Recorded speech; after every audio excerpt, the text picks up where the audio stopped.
Hi. Since launching Steam Deck a little over a month ago, we've been adding new features and working hard on software improvements. We're going to highlight some of them in this short video. Recently, we added dual trackpad typing, which lets you type more naturally and quickly than typical on-screen keyboards. You can also use it in desktop mode. In addition to filtering your library, you can now create dynamic collections based on game attributes and tags. Here's a collection of just single-player games.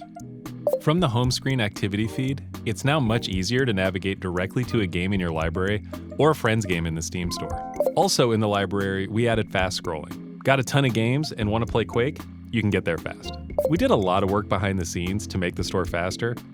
I mean, we sped it up in this video, but you get the idea.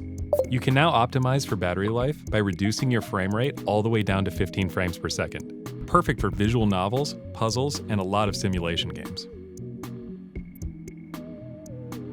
Or you can open up the advanced perf settings, turn on all the stats, uncap your frame rate, and tinker to your heart's content, if you're into that sort of thing.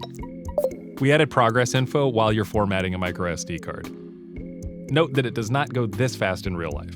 There are a bunch of keyboard themes now, so you can pretend you're typing in 1985 or the future. We've refactored the download screen to include a bit more info and also made it easier to read. We added a way for any developer to add a note to their deck verified information. It's a good way for a developer to speak directly to you, the customer, about a game's verification status.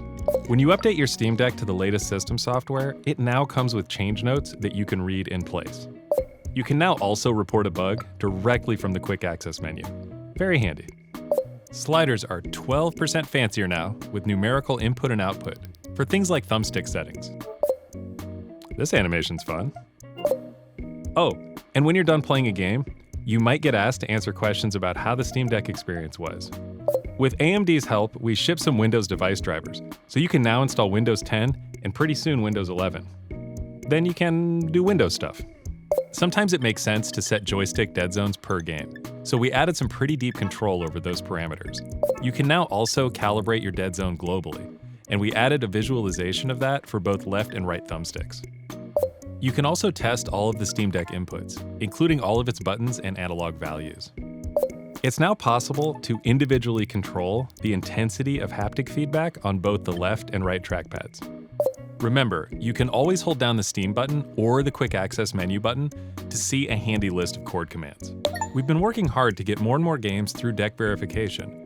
We're up to 2,000 titles verified or playable, with more coming every day. We're continuing to collaborate with our development partners to ensure games that include anti-cheat technology play great on deck. We worked with Microsoft to enable xCloud gaming through the Edge browser. Right now, it requires you to jump through some setup hoops, so we plan to make that easier in the future. For more updates, head to steamdeck.com and click on the News tab. Thanks for watching. We'll see you next time.